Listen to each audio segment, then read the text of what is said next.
धडा तिसरा, उपयोजित इतिहास. 3.1 उपयोजित इतिहास म्हणजे काय? 3.2 उपयोजित इतिहास आणि विविध विषयांमधील संशोधन. 3.3 उपयोजित इतिहास आणि वर्तमान काळ. 3.4 सांस्कृतिक आणि नैसर्गिक वारशाचे व्यवस्थापन. 3.5 संबंधित व्यावसायिक क्षेत्रे. 3.1 उपयोजित इतिहास म्हणजे काय?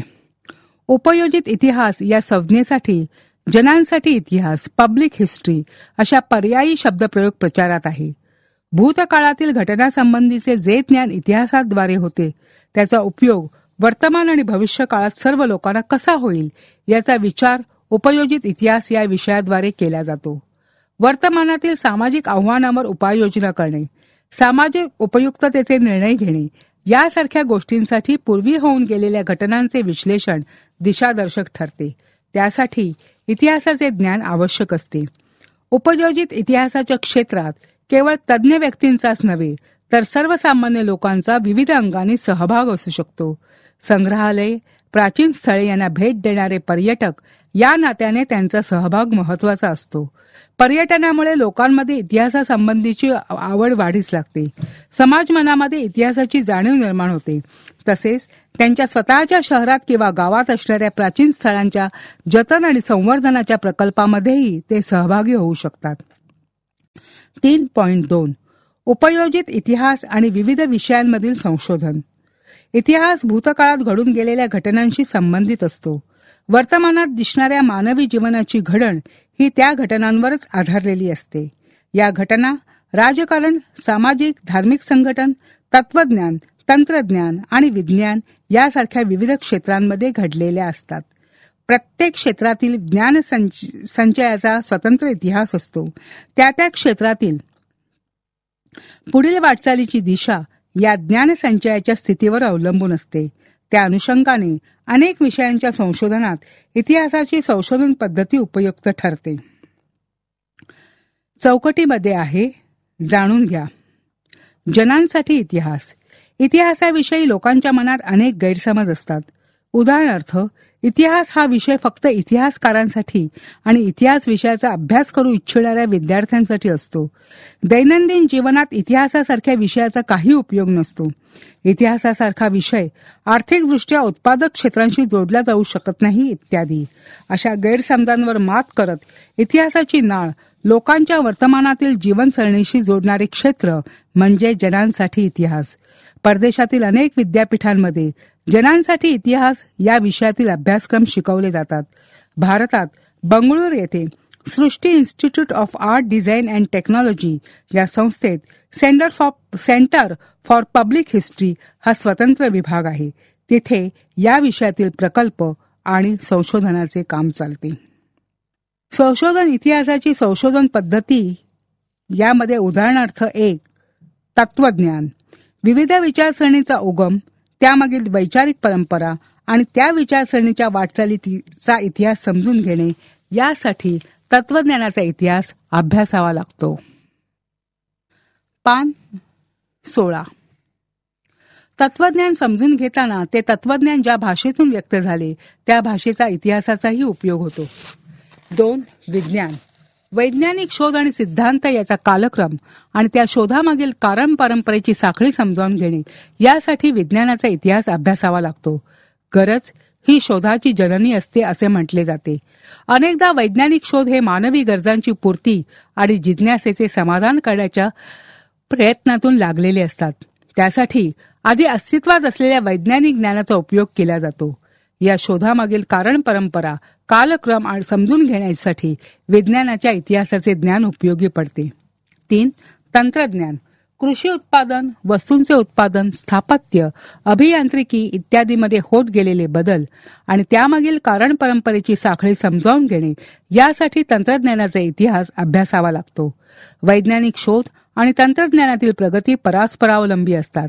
मानवाच्या उत्क्रांतीच्या वाटचालीत दगडी हत्यारे घडवण्यापासून ते कृषी उत्पादनाच्या विकासापर्यंत त्याला समजलेले विज्ञान आणि त्यावर आधारलेले तंत्रज्ञान अत्यंत महत्वाचे होते.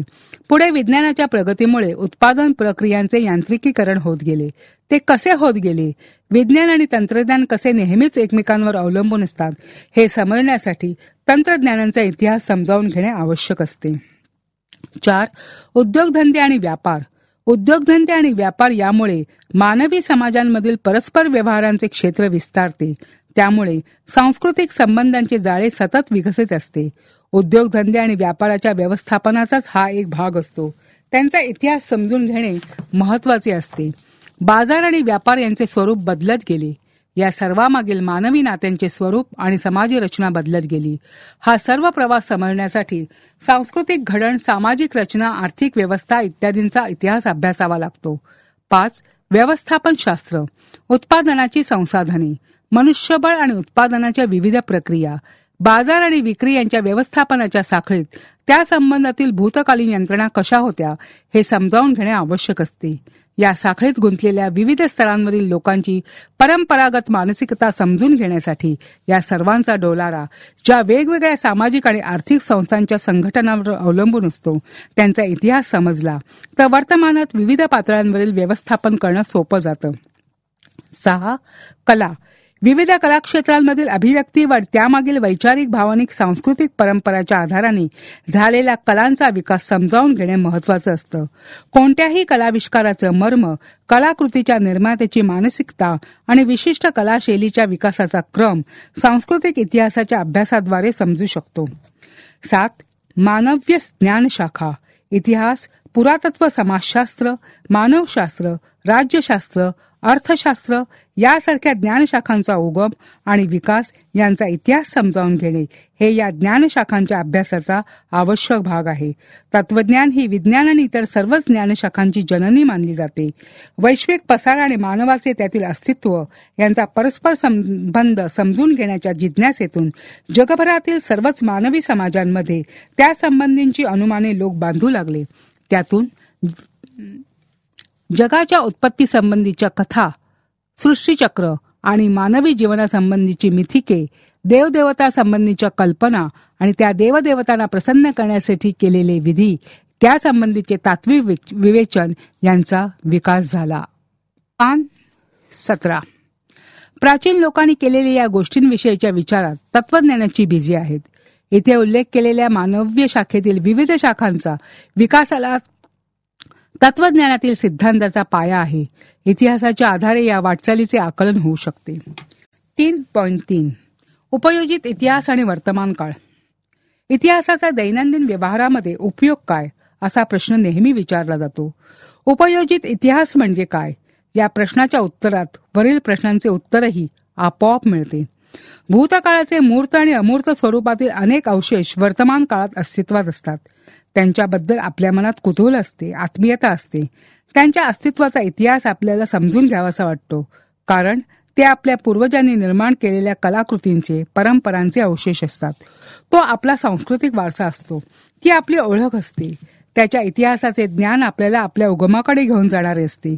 त्यामुळे तो सांस्कृतिक वारसा आपल्या आणि पुढील पिढ्यांच्या हितासाठी दीर्घकाळ जतन करण्याची, त्याचे संवर्धन करण्याची आवश्यकता निर्माण होते. उपयोजित इतिहासाच्या आधारे मूर्त आणि अमूर्त स्वरूपातील सांस्कृतिक वारशाचे जतन आणि संवर्धन करता येते. त्यामुळे व्यवसायाच्या अनेक संधी निर्माण होतात. थोडक्यात सांगायचे म्हणजे इतिहासाच्या आधारे वर्तमान काळाचे यथायोग्य आकलन आणि भविष्य काळासाठी दिशादर्शन असे उपयोजित इतिहासाचे वर्णन करता येईल. 3.4 सांस्कृतिक आणि नैसर्गिक वारशाचे व्यवस्थापन. सांस्कृतिक वारसा हा मानवनिर्मित असतो. तो मूर्त आणि अमूर्त अशा दोन प्रकारचा असतो. 1. मूर्त सांस्कृतिक वारसा. या प्रकारात प्राचीन स्थळ, वास्तू, वस्तू, हस्तलिखिते, शिल्प, चित्र इत्यादींचा समावेश होतो. 2. अमूर्त सांस्कृतिक वारसा. या प्रकारात पुढील गोष्टींचा समावेश होतो. मौखिक परंपरा आणि त्यासाठी उपयोगात आणली जाणारी भाषा, पारंपरिक ज्ञान, सण समारंभ साजरे करण्याच्या सामाजिक पद्धती आणि धार्मिक विधी, कला सादरीकरणाच्या पद्धती, विशिष्ट पारंपरिक कौशल्य, अशा परंपरा, पद्धती, कौशल्य इत्यादींचे प्रतिनिधित्व करणारे समूह गट. ब. नैसर्गिक वारसा. निसर्गातील जैववैविध्याचा विचार नैसर्गिक वारशाच्या संकल्पनेत केलेला आहे.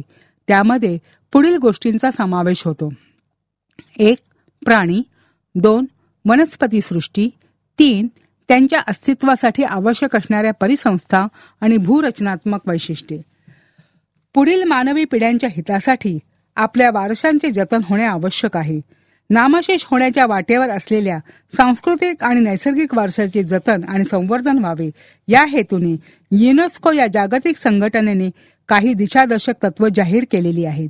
त्या दिशादर्शक तत्वांच्या आधाराने जागतिक वारशाच्या पदास पात्र ठरणारी स्थळं, परंपरा यांची यादी जाहीर केली जाते. पान 18. एका दृष्टिक्षेपात भारतातील जागतिक मौखिक आणि अमूर्त वारसा यादीत समाविष्ट झालेल्या परंपरा. 2001 कुट्टियट्टम ही केरळमधील संस्कृत नाट्य परंपरा. 2003 वैदिक पठण परंपरा. 2005 उत्तर भारतातील रामलीला सादरीकरण. 2009 गढवाल उत्तराखंड येथील रम्मन धार्मिक उत्सव आणि विधिनाट्य. 2010 राजस्थानचे कालबेलिया लोकसंगीत आणि लोकनृत्य. 2010 पश्चिम बंगाल, झारखंड आणि ओडिशा येथील छऊ नृत्य. 2010 केरळातील मुडियट्टू विधिनाट्य आणि नृत्यनाट्य. 2012 लडाख, जम्मू आणि काश्मीर येथील बौद्ध मंत्र पठणाची परंपरा. 2013 मणिपूर येथील संकीर्तन परंपरा. 2014 पंजाबमधील ठटेरा जमातीची तांब्याची आणि पितळी भांडी बनवण्याची कला परंपरा. 2016 नवरोज. 2016 योग. भारतातील जागतिक वारसा स्थळ सांस्कृतिक. 1983 आग्र्याचा किल्ला. 1983 अजिंठा लेणी. 1983 वेरूळ लेणी. 1983 ताजमहल. 1984 महाबलीपुरम येथील मंदिरे. 1984 कोणार्क सूर्य मंदिर. 1986 गोव्यातील चर्चेस आणि कॉन्व्हेंट्स. 1986 फत्तेपूर सिक्री. 1986 हम्पी येथील वास्तुसंकुल. 1986 खजुराहो येथील मंदिरे. 1987 घारापुरी म्हणजे एलिफंटा लेणी. 1987 चोळ मंदिरे. तंजावरचे बृहदीश्वर मंदिर. 2004 गंगई कोडचोळीश्वरमचे बृहदीश्वर मंदिर आणि दारासुरमचे ऐरावतेश्वर मंदिर. 1987 पट्टदकल येथील मंदिरे. 1989 सांचीचा स्तूप. 1993 हुमायूनची कबर. 1993 कुतुब मिनार आणि परिसरातील वास्तू.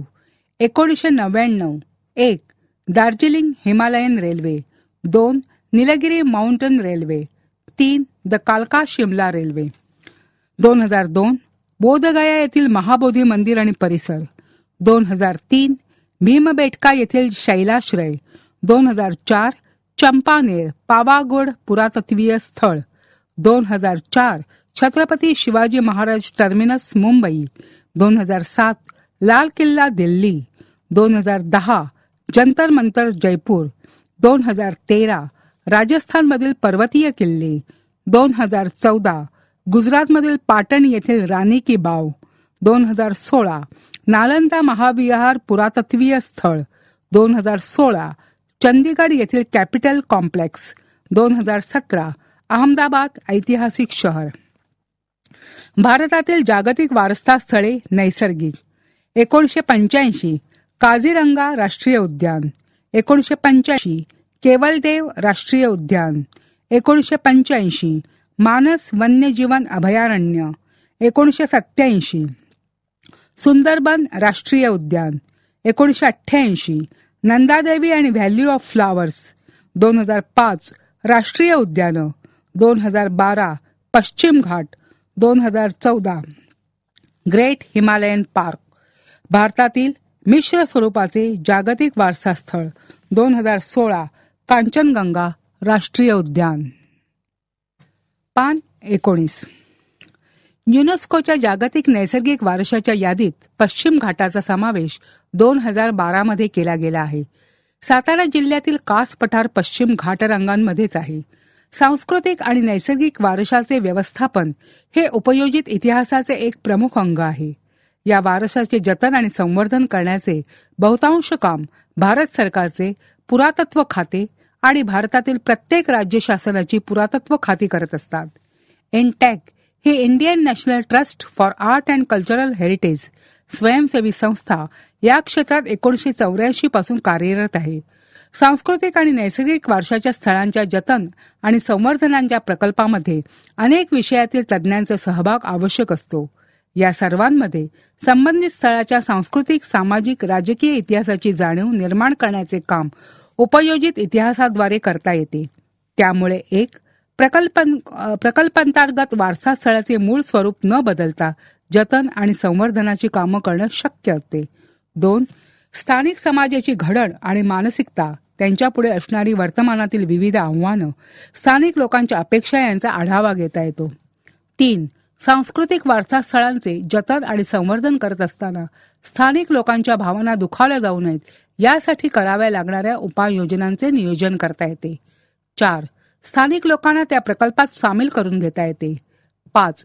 स्थानिक लोकांच्या परंपरागत कौशल्यांना प्रोत्साहन देऊ शकतील अशा उद्योग व्यवसायांना चालना मिळावी यासाठी पद्धतशीर नियोजन करणे शक्य होते. 3.5 संबंधित व्यावसायिक क्षेत्रे. पुढे उल्लेख केलेल्या क्षेत्रांशी संबंधित कायदेशीर नियम आणि सार्वजनिक धोरणे ठरवण्यासाठी इतिहासाचे ज्ञान पूरक ठरते. 1. संग्रहालय आणि अभिलेखागार. 2. ऐतिहासिक स्थळांचे जतन आणि संवर्धन. 3. पर्यटन आणि आतिथ्य. 4. मनोरंजन आणि संपर्क माध्यमे. माहीत आहे का तुम्हाला, जगातील सर्वात प्राचीन समजले जाणारे इसवी सन पूर्व 6वे शतक संग्रहालय मेसोपोटेमियातील उर या प्राचीन शहराचे उत्खनन करताना सापडले. हे उत्खनन ब्रिटिश पुरातत्वज्ञ सर लिओनार्ड वुली यांनी 1922 ते 1934 या काळात केले होते. हे संग्रहालय एनिगॉल्डी नावाच्या मेसोपोटेमियाच्या राजकन्याने बांधले होते. ती स्वतः या संग्रहालयाची संग्रहपाल म्हणून काम पाहत असे. या संग्रहालयात सापडलेल्या प्राचीन वस्तूसोबत त्या वस्तूंचे सविस्तर वर्णन करणाऱ्या मातीच्या वटिका म्हणजे क्ले टॅब्लेट्स होत्या. पान 20. प्रत्येक क्षेत्राच्या व्यवस्थापनासाठी विशेष कौशल्य प्राप्त असलेल्या मनुष्यबळाची आवश्यकता असते. उदाहरणार्थ स्थापत्य विशारद, अभियंता, इतिहासकार, पुरातत्वज्ञ, संग्रहपाल, समाजशास्त्रज्ञ, अभिलेखागार व्यवस्थापक, कायदेतज्ञ, छायाचित्रण तज्ज्ञ इत्यादी. ही यादी एवढ्यावरच संपत नाही. प्राचीन स्थळं, वास्तू आणि वस्तू यांच्या ऐतिहासिक पार्श्वभूमीचे सर्व तज्ज्ञांना पुरेसे ज्ञान असणे आवश्यक असते. उपयोजित इतिहासाच्या क्षेत्रातील प्रकल्पांमुळे वर उल्लेख केलेल्या क्षेत्रांमध्ये व्यवसायाच्या अनेक संधी उपलब्ध होऊ शकतात. या पाठामध्ये आपण पाहिलं की उपयोजित इतिहास हे कार्यक्षेत्र लोकांमध्ये इतिहासासंबंधीचे प्रबोधन कसे करता येईल, या आपल्या सांस्कृतिक आणि नैसर्गिक वारशाचे जतन आणि संवर्धन करण्याविषयी समाजात जागृती कशी निर्माण करता येईल, त्यासाठी इतिहासाच्या ज्ञानाचा उपयोग कसा करता येईल, त्या अनुषंगाने व्यावसायिक कौशल्य आणि उद्योग व्यवसायांच्या क्षेत्रात वाढ कशी करता येईल इत्यादी गोष्टींचा विचार आणि नियोजन करण्याचे काम उपयोजित इतिहासात केले गेले आहे. माहीत आहे का तुम्हाला, कोलकाता येथे असलेले इंडियन म्युझियम याची स्थापना एशियाटिक सोसायटीतर्फे सन 1814 मध्ये झाली. नॅथनिएल वॉलिक हे डॅनिश वनस्पती शास्त्रज्ञ त्याचे संस्थापक आणि पहिले संग्रहपाल होते.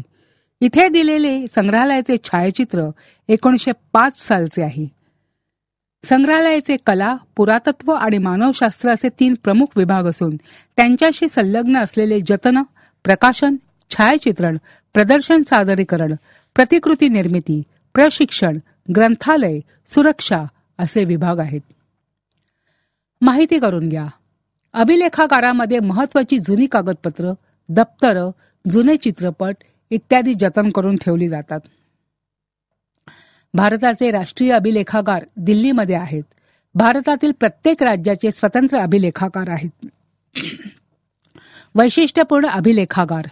पुण्यामध्ये नॅशनल फिल्म आर्काईव्ह राष्ट्रीय फिल्म संग्रहालय या संस्थेची मुख्य कचेरी आहे. भारत सरकारच्या माहिती आणि प्रसारण खात्याचा माध्यम विभाग म्हणून सन 1964 मध्ये त्याची स्थापना झाली. त्यामागे प्रमुख 3 उद्देश होते. भविष्यातील पिढ्यांसाठी दुर्मिळ भारतीय चित्रपटांचा शोध घेणे, ते मिळवणे आणि चित्रपटांच्या त्या वारशाचे जतन करणे. चित्रपटांशी संबंधित महत्त्वाच्या बाबींचे वर्गीकरण करणे, त्यांच्या कायमस्वरूपी नोंद तयार करणे आणि संशोधन करणे. चित्रपट संस्कृतीच्या प्रसाराचे केंद्र प्रस्थापित करणे. 21 ऐतिहासिक आणि सार्वजनिक स्थळांचे विद्रुपीकरण होऊ नये, त्यांचे पुढील पिढ्यांच्या हितासाठी योग्यरित्या जतन संवर्धन व्हावे म्हणून हे सर्व आवश्यक आहे.